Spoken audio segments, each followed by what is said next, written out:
I have the honor to present David Zaslow for Boston University's honorary degree.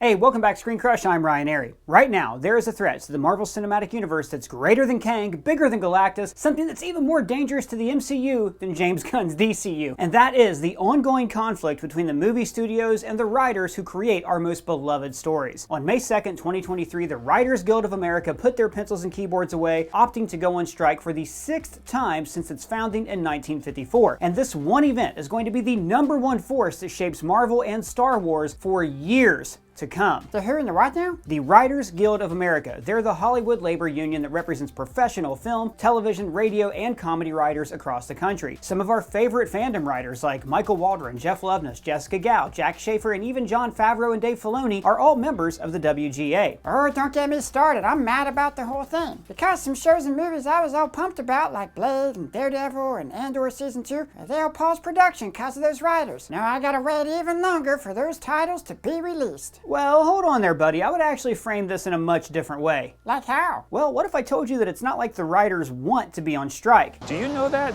It's important to me that you know that. Then you would have my attention as I prepare to have my little point of view changed. Chances are that over the past few weeks, fans have either seen online or heard in the news that many of their favorite television shows or films have been halted mid-filming. And also, all the late night shows are down. Saturday Night Live is down. The list is very long and it grows larger and larger each day. And it might stay that way until a fair contract deal between the WGA and the AMPTP is reached, meaning that many of our favorite shows and films might have their release dates pushed back. Wait, the who again? Okay, the AMPTP is the Alliance of Motion Picture and Television Producers. It's an organization of suits that represent major film and television studios during labor negotiations with all the major Hollywood unions. When contracts are up, the AMPTP negotiates on behalf of studios like Walt Disney, Warner Brothers, Universal, Sony, Paramount, Amazon, and others. They are responsible for reaching collective bargaining agreements with these unions on issues such as compensation, working conditions, and benefits. So they're the people the writers told their demands to for their new contracts? Correct. Oh, so how'd it go? Not good, Doug. Not good at all. Not great, Bob.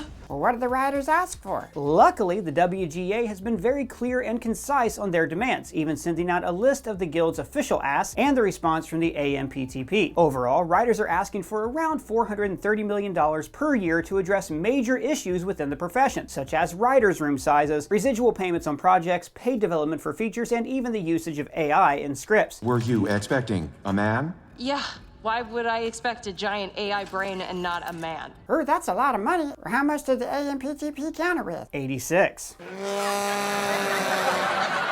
$86? Wow, that's so much. No. The AMPTP shot back at the WGA with a depressing $86 million counteroffer. When WGA members wanted to see what the AMPTP had to say about these major changes, all they were given was a short sentence that has now been made famous throughout the Guild. Rejected our proposal, refused to make a counter. Well, that doesn't seem fair. No, it doesn't, especially if you think about the profession as a whole. Writers are literally the backbone and nervous system of the entertainment industry. They write and create the content that you see on screen. Any kind of monetary profit that a studio receives from a film or TV show is because they had somebody writing a product that the public enjoyed. In the past, a majority of these profits would go to the writers themselves, helping them sustain day-to-day life while they searched for their next job. Later in the episode, I'm actually going to be joined by WGA writer Adam Lloyd to help us understand everything that's going down in Tinseltown. Now, with streaming as the main method of consuming film and television, a majority of these profits are now stuffing the pockets of executives and shareholders who had very little to do with the actual products being made. And there are executive producer credits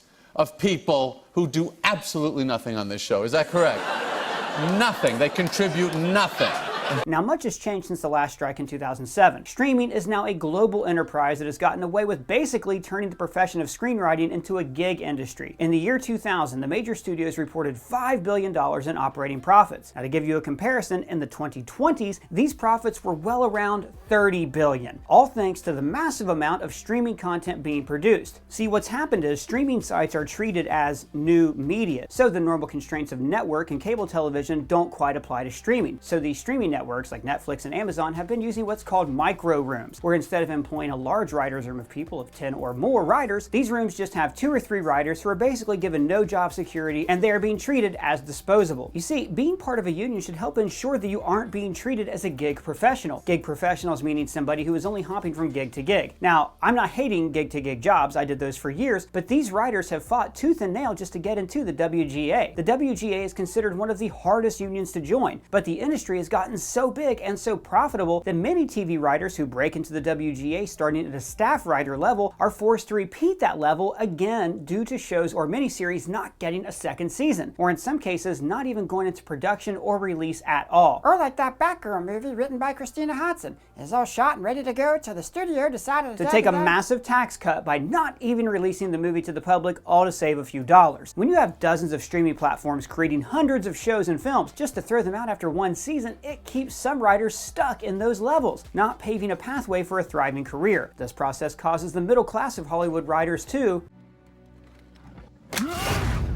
If there's no middle class of writers, there's only the lowest level and the highest level, and without the experienced writers in the middle to help beef up storytelling, it's a recipe for disaster, which is probably why one of the WGA demands was a minimum staff size on every television project. They did this in the hopes of getting more people more jobs and creating an actual functioning hierarchy of positions that can sustain the profession as a whole and make product and content better. But what about movies? Let's say a movie's finished filming. Why would the writer's strike affect the release date? Great question. So these days, after a film has completed shooting, that doesn't mean the project is finished. The cast and crew might be called back for a series of reshoots, which involves writers either rewriting scenes that may not have worked in the initial shoot, or to add scenes and moments that the studio might want the audiences to see, in order to make sense later down the line in a different project. Our friends at Marvel are notorious for these reshoots, all due to the constant changing business model and what stories are released when. Oh, okay, so you need those writers for those reshoots. Exactly. Now, in the past, the WGA has held strong and for the most part has succeeded in reaching a fair deal with the AMPTP. The 2007 strike was mainly focused on healthcare and pension, and it lasted for 100 days. You might remember television shows like Heroes, Lost, Smallville, Breaking Bad, How I Met Your Mother, and 30 Rock, and many others all having shortened seasons with questionable plot lines, all due to both the rushing to halt and restart filming. So that's a little bit of background, but now I'm very lucky to be joined by Everything's Trash writer Adam Lloyd, and Adam is like fresh off the picket lines. He's a WGA writer on strike, and I've got so many questions for you, Adam, about how this is going to work and how you see it ending and what exactly are you striking for. How you doing today? I'm doing great, man. Thanks for having me on. I'm happy to talk all things strike with you and get some good information out there. Yeah, well, we need it because, to us people who are not really, who are just slightly outside the business or not even involved in the business, it all seems very confusing.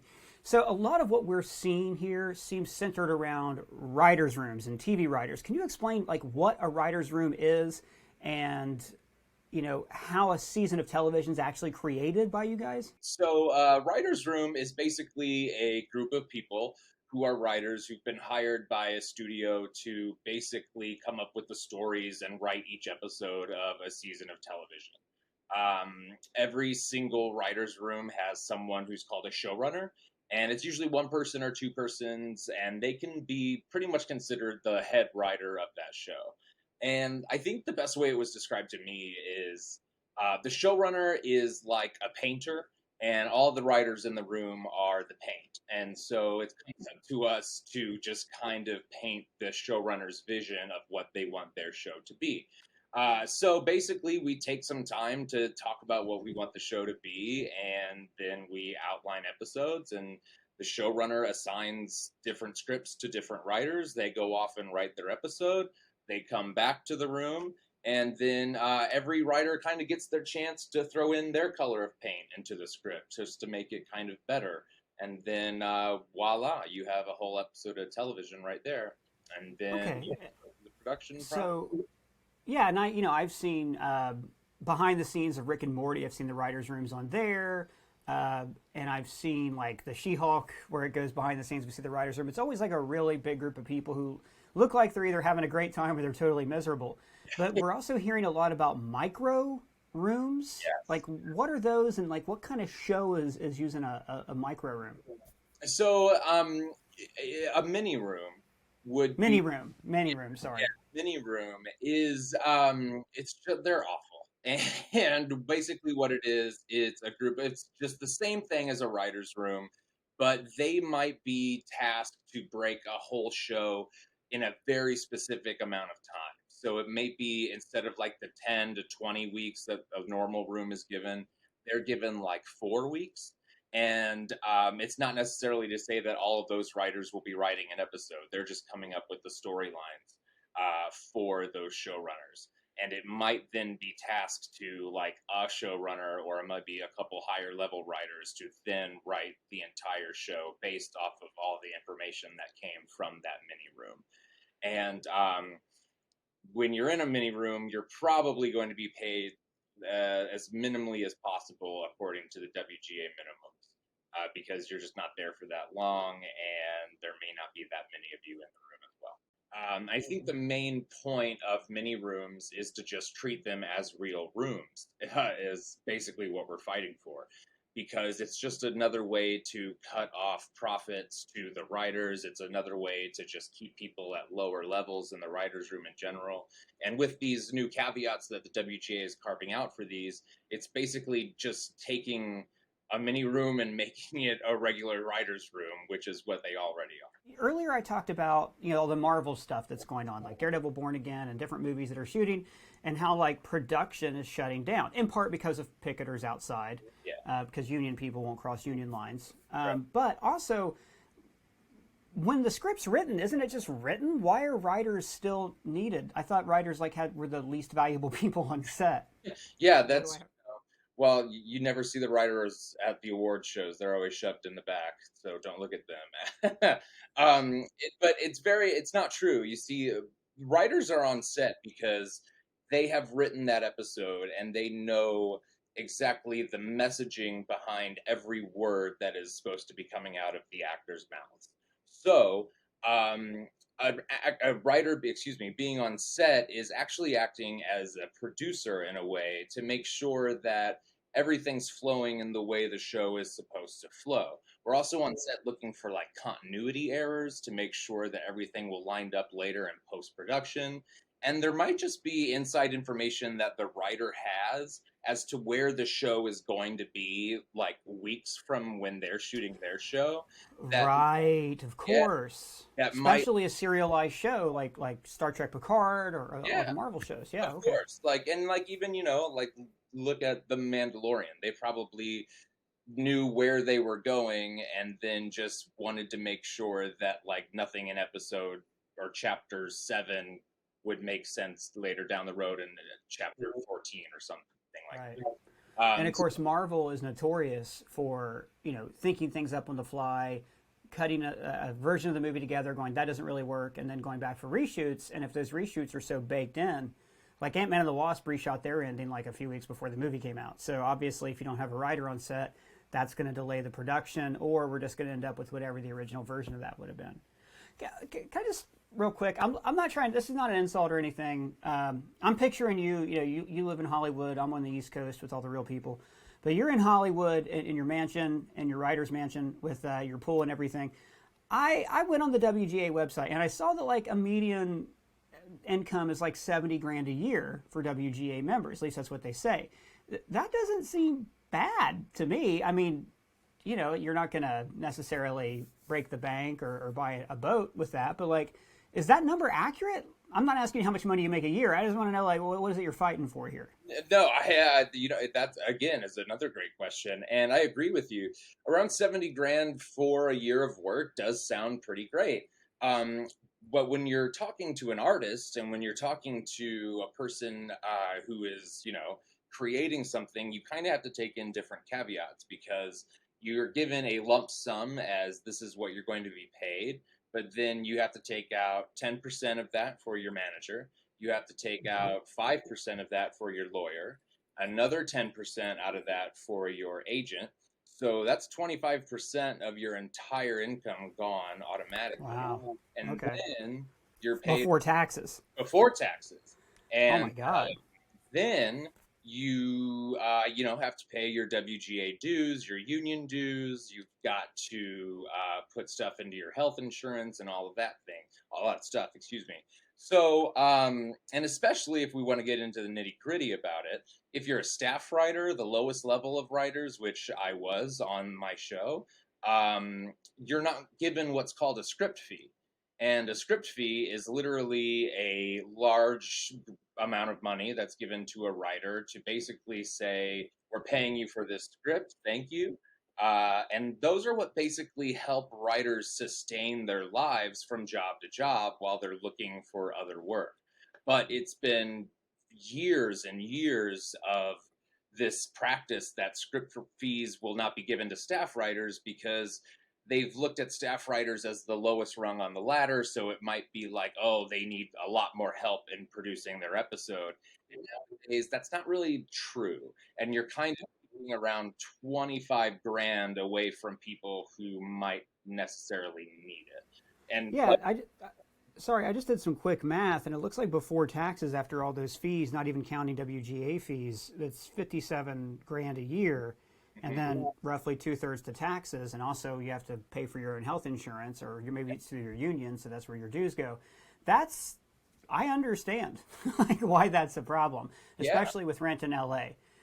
And then what you're talking about with like these getting just script by script work, I come from video production. That's just like gig work, right? Like what we talked about earlier. Like you're just basically living from gig to gig to get by. Yeah. So what is this? How would the strike benefit this then? Like what is it you guys are picketing for that would change that system?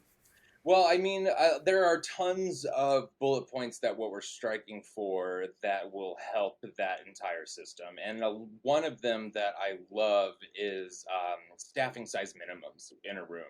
And that basically is saying that we're going to have a set number of writers for any type of show. You have to have this many in this position, this many in that position, blah, blah, blah, and so on.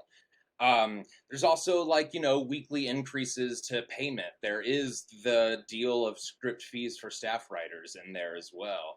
But the main point, Ryan, is residuals and streaming. And, it used to be back in the day where if you were on a network show, you would then go have that episode aired again and again on television. That is you getting a residual check, you getting like the Seinfeld episode where he gets 2 cents every time this Japanese show uses a clip from his stand-up. So a residual is basically like a royalty every time it goes on. You get a little bit of a piece of the money that was paid through commercials. Then okay, cool. Correct. Yeah, and and you have to remember that those streaming residual numbers were negotiated in a time where streaming wasn't as big as it is right now. Streaming is a global enterprise. That's where we are. And so now you have people and writers going from getting, paid a substantial amount of, for their work to now honestly receiving pennies on the dollar for all of their stuff.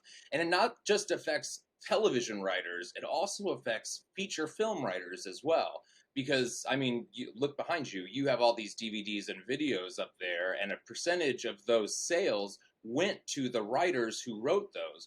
Well, now you don't really have a lot of people buying physical media. So they're not getting those residuals from DVDs or Blu-rays or anything like that. So when you see all these people going to Hulu or Netflix to watch films, a lot of those writers are missing out on those residuals that would have went to them if they were to buy a physical copy of it. Could I ask, so you might see a system here in place where I write a movie for Netflix, it goes up, and every time somebody watches that movie on Netflix, Ryan gets a penny or whatever the price is.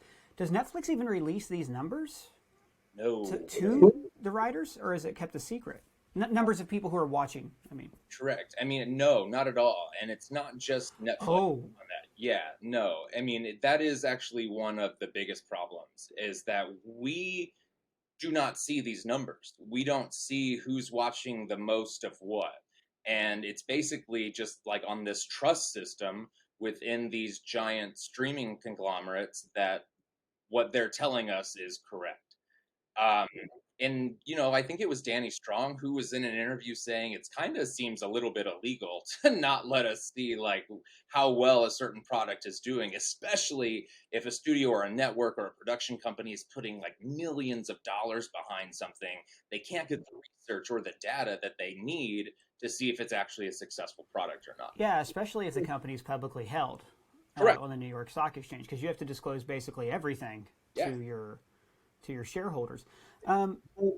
It's just to again play devil's advocate, and this I might sound a little offensive here. We are currently like in a golden age of TV, of peak TV. We're all these different, like, oh my God, have you seen Silo? Silo's amazing. Like, Apple is one of these streaming services that is like so under the radar and consistently Foundation, all this stuff, right? But is the reason these networks are able to do so much, not network streaming services, they're able to do so much is because they've been underpaying writers like you. And if that's the case, does that mean that if you make a fair wage, are we going to see a lot less? And do you think that will that age of golden age TV end? No, not at all. Basically, I'm saying, are you sure you don't want to work for slave wages so I can watch Silo and Apple Plus? That's what I'm saying. Weird, yeah. I think actually you kind of condensed the strike into one question. It's kind of basically, and this is just me and my personal opinion, the whole strike is basically centered around the future of screenwriting in general. Like, we're fighting to keep it a profession, a career within ourselves and in this art that is storytelling. There is so much money in this town, Ryan, and in this industry that you would think that it's not that big of an ask. As you might have said in the video, we're asking for $430 million. Yeah, it seems like a big number. It does. It really does seem like a big number. But when you look at the income of all of these studios being in the billions and in like to the 50 billion, 30 billion, excuse me, in operating profits, it's only 3%, if that, to something. Even. Oh wow! To the people who originate the content, like without the writer, it's bad improv. Yeah, right. Exactly. If you don't have a writer, you don't have content. And let me be the first to say that. I mean, not the first to say that. Every single writer is ready to go back to work. Like, we are ready, willing, and able to get back in there and start creating tons of new awesome content, because I think you are right. This is the golden age of television, and we are in a time where, basically we can do anything that we want. It's just that we need to be trusted by the people who are hiring us to do that. And if they want us to do that, they need to pay us fairly because of it. Yeah, and another thing too, and I'm seeing this in my industry as well, is the advent of AI. I'm watching YouTube videos about how an AI can write your YouTube Easter egg breakdown. Eric Voss did a video on Deep Dive where he actually invented an Eric Voss AI. So he would finally have a friend. No, he did it. It was an interesting experiment to see if an AI could take his place. He's gonna kill me. Okay, so the question then is I've tried this stuff out. It doesn't seem like an AI. Right. Can write an Easter egg video. How is an AI going to write a movie, and why is that a threat to you? Well, I mean, it's a threat to me because they're trying to take my job. And, and then in that whole discussion, you have to kind of break down what AI really is. And, I'm from the belief of, at this point in time, AI is not really so much of an artificial intelligence as it is just theft across the internet of words and an algorithm to put the best response out there. And even in that Eric Voss video, you could see that the AI was really giving him false information for that script that he wrote. And we see that across the board. And I have had this conversation with several other writers, and if we're going to talk about using AI, because we're going to have to, AI is not going anywhere, but that doesn't mean that it can't be compressed into some kind of a tool for writers that could help us along the way. But as something that might want to take my job completely, I have to disagree with that aspect of it all, because writers, all kinds of storytellers have this thing called human empathy, which allows us to create these stories in order to help people change their perspective on things, to give them feelings, to make them see a situation in a way that they've never seen before. And I really don't think a computer can do that.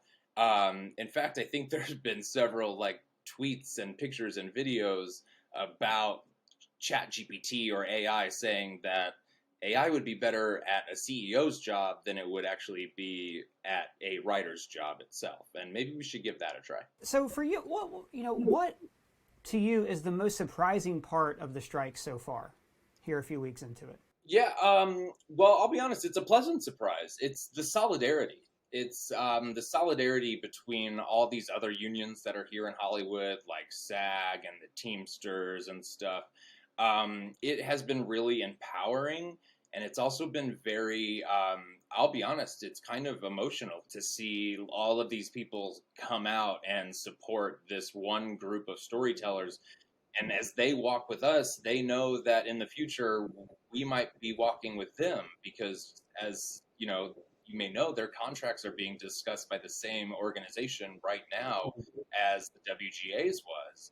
And SAG-AFTRA has actually asked their members for a strike authorization vote as well. So you're going to have two large groups of creatives probably going on strike here in the next month or so in Hollywood, eventually shutting every single thing down. And it's not that we want to. It's just... Oh, I know. Right. We'd rather be working, of course. Yeah. And I have to tell you, like, I get a hard thud in my chest when I hear that because what we do here is talk about the stuff you make. So for us, you know, we may not feel it right now, but there's going to be like March next year when we're going, oh God, like, what can we possibly break down here? And then, you know, we'll have to be replaced with AI. So what's your answer to fans then who are like upset that Daredevil is not filming, or we're going to have to wait longer for Secret Wars, or, you know, the Filoni movie? Yeah. What would you tell the fans then who are upset about the strike? I would tell the fans that I'm one of you as well. You know, I love the same things that you love to watch, and I would ask that you just kind of stand in solidarity with us as well, and just know that eventually all of these things are going to come back, and everyone is eager to get back onto set and to create these awesome stories that we love creating. But we just, now is the time to put our foot down and say, these things need to be changed, because if they're not, then that golden age of television that you and I were talking about is probably going to go into a rapid decline into just automated badness, which is something that nobody wants. And that's basically what it is. You mentioned earlier SAG could possibly join the picket line, other unions. How long is this going to last, in your opinion? Dude, I wish I could give you an answer on that. Because, again, we want to go back to work, you know? We want to be there. We want to be creating this stuff. But the AMPTP has stuck to their guns and have said that, you know, they don't want to counter or offer anything else to these demands. And if they're going to stick to that, it's kind of weird because in a way, I feel like they think that we're stupid because they think that we can't see the amount of money that they've made over the years. And now that we can break it down to see like how much it would actually cost them, it's getting to the point to where it's being a little personal, to where they're just saying no to a living wage. They're saying no to just giving us basic needs. And that is when it kind of starts getting to a human point of solidarity, to where it's like, well, if you're coming for me in my life, then we're going to have to stick our guns further and make sure that, you know, there is a career for the future. And not just for me, but for everyone who's coming up behind me. And you also asked me earlier on, like, what's another thing that's surprising me about the strike? And it's writers in general who have come together and said, we're going to have to do this for the future of writing, for the next generation of writers. And it's something that is awesome to see in this time. And I think we're actually about to see the largest labor movement this town has actually ever seen. Well, Adam, you answered a lot of my questions. Where can the people find you around the internet? They can find me on Twitter, or they can find me on Instagram at Adam Lloyd. All right, and we'll have that link in the description below. And guys, we want to hear from you. What do you think about the strike? Is Adam unnecessarily delaying all of your favorite films? Let us know down in the comments below, or at either of us on Twitter. And if it's your first time here, please subscribe, smash that bell for alerts. For ScreenCrush, I'm Ryan Airy.